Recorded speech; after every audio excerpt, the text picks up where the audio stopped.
Rebonjour à tous. Alors, j'espère que jusqu'à présent, disons, voilà, c'est pas trop compliqué pour vous. Un petit conseil que j'aurais peut-être dû en parler dès le début. Le calcul littéral, il faut vraiment retenir les différentes notions, donc la notion de coefficient, de variable, pour que, au fur et à mesure, vous écoutez les petites vidéos, vous ne vous posiez pas toujours la question, tiens, c'est quoi encore un coefficient, une variable, je sais plus. Donc, au fur et à mesure, évidemment, il y a des petites choses quand même à retenir. Alors, on va maintenant passer à l'activité 3, au point 3 du chapitre qui s'intitule Produits algébriques. Et avant de continuer, je vous propose de nouveau, je reviens encore avec mes petites pièces de puzzle, et je vous propose ces deux petites pièces-ci. Et déjà à l'école primaire, vous avez appris à calculer l'aire de figure, on l'a revu dans le chapitre 8. Et donc c'est comme si maintenant je vous dis, tiens, combien y a-t-il de points sur la petite plaquette jaune? Il vous suffit de calculer, mais j'ai 4 points sur un côté, 4 points sur l'autre. Ah ben oui, en effet, il s'agit d'un carré dont le côté vaut 4. 4 rangées de 4, donc 4 fois 4, 16. J'ai donc 16 petits points.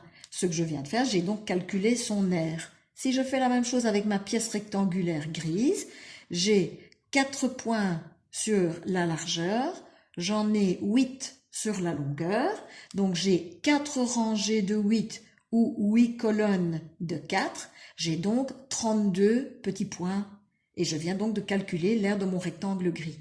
C'est ce qu'on va être amené à faire dans l'activité 3.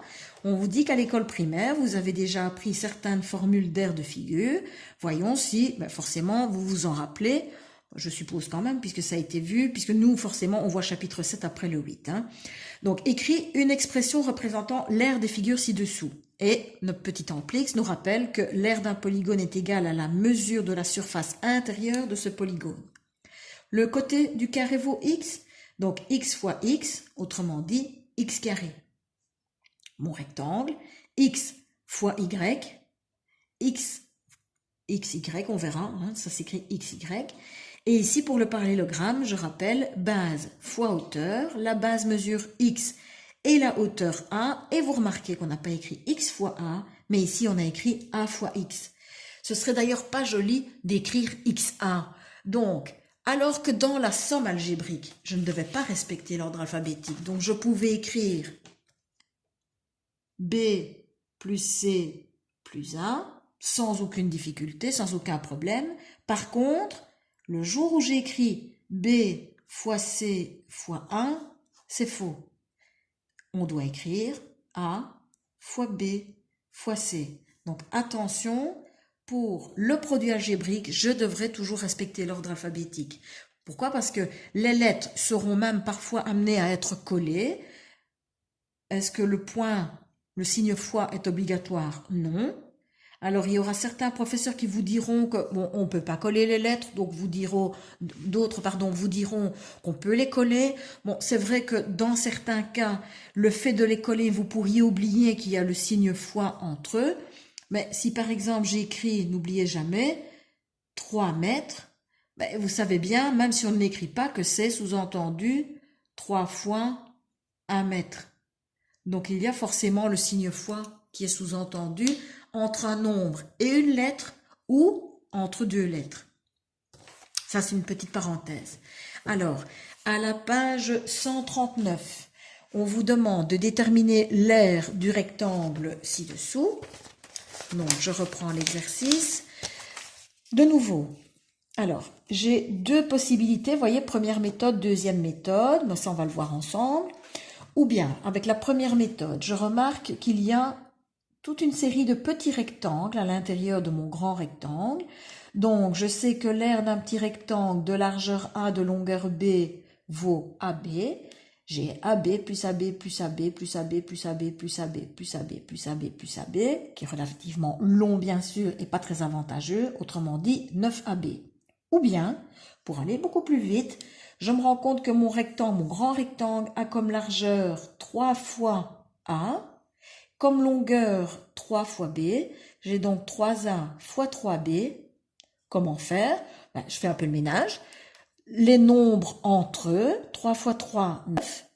A fois B, A fois B, j'écris AB, en respectant bien sûr l'ordre alphabétique.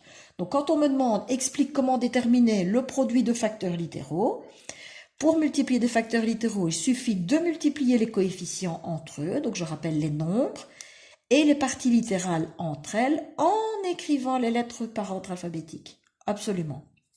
Donc, ce que je vous invite à faire, c'est, petite pause dans la vidéo, vous lisez attentivement les exercices suivants. Dans l'exercice numéro 1, on vous donne des énoncés, on vous donne 4 propositions et vous devez entourer l'écriture la plus adéquate. On a bien dit l'écriture, donc une seule solution possible.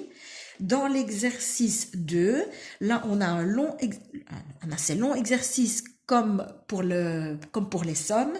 Donc je vous conseille de marquer une petite pause, d'essayer de faire l'exercice tout seul et puis on revient à la mise en commun. Voilà, alors pour l'exercice 1, voilà la solution. Donc 4A fois 3B, 4 fois 3, 12. Je peux donc déjà éliminer la première et la quatrième. A fois B, donc 12AB. Celle-ci n'est pas correcte étant donné qu'on n'a pas respecté l'ordre alphabétique. 2A fois 3A, 2 fois 3, 6. Donc attention, les deux premières sont déjà éliminées. A fois A carré. Moins 4C fois 3A. Donc, je multiplie moins 4 par 3, ça me donne moins 12. Je multiplie C par A, je n'écris pas CA mais AC, et donc la meilleure solution, la bonne solution, pardon, est moins 12 AC. XY fois 2X, il n'y a qu'un seul coefficient 2, forcément proposé partout. X fois X, X carré, Y. Donc là, attention, ben celle-ci n'est pas correcte puisqu'on n'a pas réduit les X. Celle-ci n'est pas correcte puisqu'on a attribué le carré sur Y et pas sur le X. Donc la bonne solution était la 2. Et pour la dernière, 3A carré fois 3B cube me donnera 9A carré B cube. Ensuite, pour le fameux exercice 2, donc je procède toujours de la même manière. Je vais passer peut-être le premier, mais si par exemple je prends l'avant-dernier, moins 6A fois moins 4A, je multiplie 2 négatifs entre eux, je rappelle, ça me donnera du positif. 6 fois 4, 24. A fois A carré. Et donc, voilà les solutions qui vous sont proposées. Soit ici sur la vidéo, mais c'est peut-être pas bien pratique de corriger par rapport à ce que vous aviez écrit. Moi, ce que je vous conseille, c'est par rapport au chapitre complété que je vais publier, qui sera publié dans Smart School, de pouvoir corriger. N'hésitez pas. Vous avez un exercice qui pose problème, vous ne voyez pas pourquoi votre réponse n'est pas bonne, ou vous n'avez pas exactement écrit la même chose et vous vous posez des questions, envoyez-moi soit une photo avec la petite question à côté, soit un petit message et j'y répondrai sans aucun problème. Donc, j'attire votre attention sur la série 2 où forcément les produits sont composés de 3 facteurs. Je rappelle, quand j'ai par exemple comme le numéro 7, 2 facteurs positifs, un facteur négatif, je ne dois pas commencer à faire 2 fois 3, 6, 6 fois moins 2. Non, il y a plus simple que ça. Je m'occupe d'abord 1 du signe, 2 du coefficient, sans son signe, et ensuite des lettres. Donc, concrètement, je vois un seul facteur négatif, c'est négatif. Ensuite, 2 fois 3, 6, 6 fois 2, 12. Et ensuite, A fois M fois B, je sais que je dois respecter l'ordre alphabétique, donc ABM. Attention, pour les exercices où il y a des puissances qui interviennent, de bien écrire l'exposant relatif à la bonne lettre. Donc par exemple pour le 5, 2A fois 6A fois 4B, 2 fois 6, 12, 12 fois 4, 48, B fois 1 fois B me donne AB carré et pas A carré B.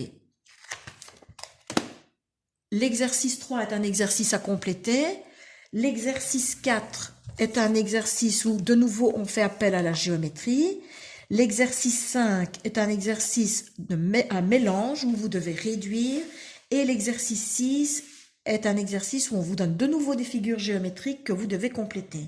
Donc, je vous invite à marquer une petite pause, un petit temps d'arrêt et on se retrouve juste après.